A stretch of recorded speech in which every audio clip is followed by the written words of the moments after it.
Hello, and welcome to None of the Above. My name is Steve Nemirovsky, and I'm your host.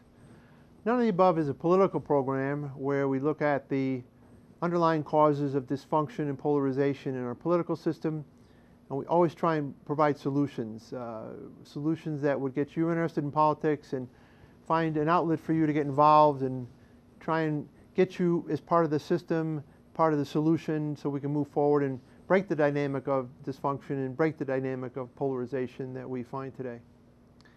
Today's show is going to be on my absolute favorite topic in terms of breaking the cycle of dysfunction and polarization. And we're going to focus exclusively on third parties.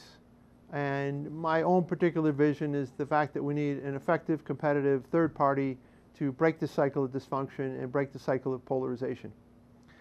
We've looked at many solution sets, many of the issues and many solution sets so far on None of the Above, all I think very worthy of the discussion, but to me the most important solution set that could be offered is this third-party solution.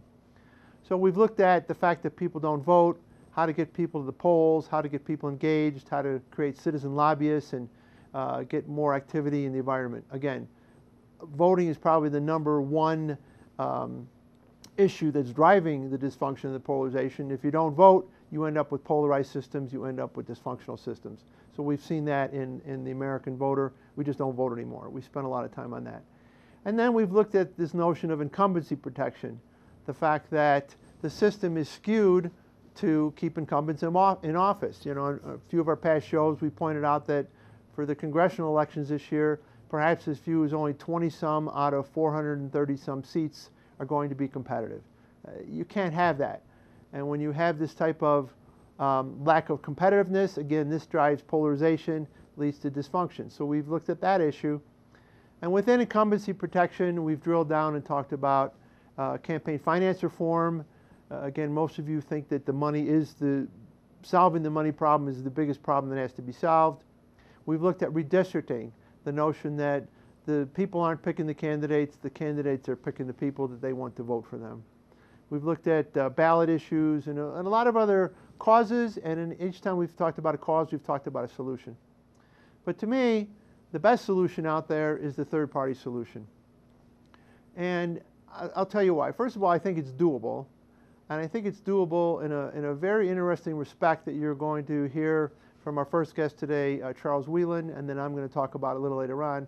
The notion that particularly at the state level or maybe in the U.S. Senate, just by electing very few people, if you could find a way to keep the Democrats and the Republicans both from being in the majority, so they're both effectively minority parties, with literally as much as 3 or 4 elected independents in some cases, you could tip the balance of the entire system and you could bring the whole dialogue back towards the center.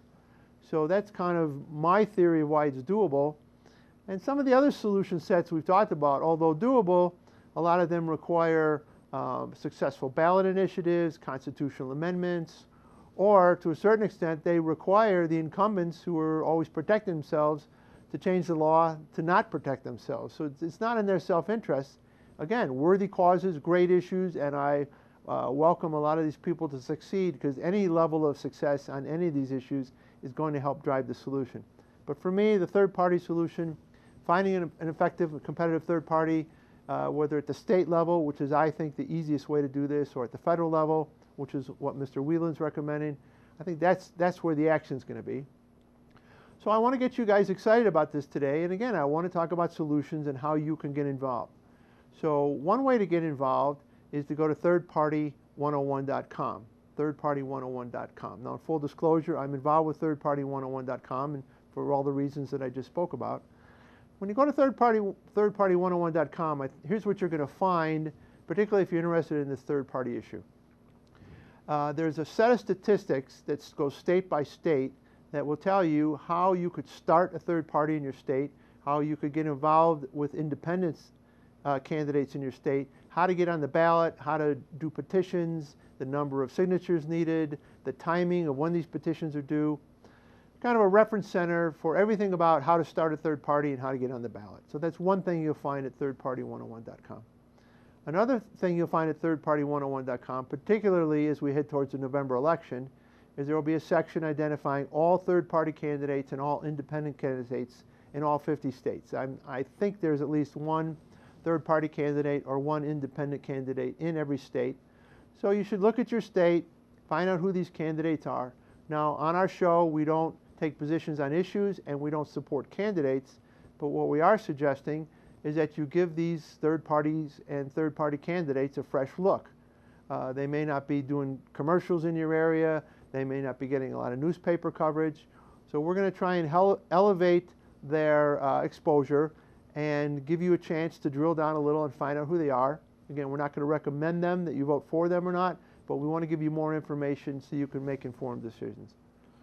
Another part of Third Party 101 will be resources where you can get educated on people that take bipartisan positions, and we'll point out websites, we're going to point out books, television shows, there'll be reruns of this particular show, and just ways to get educated politically, but not educated from the slant of the Republicans or the Democrats. So for those of you that are already declared Republicans or already declared Democrats, you may not want to cross over to the other side, but you might be willing to look in the middle. You might be willing to look at some of these third-party candidates.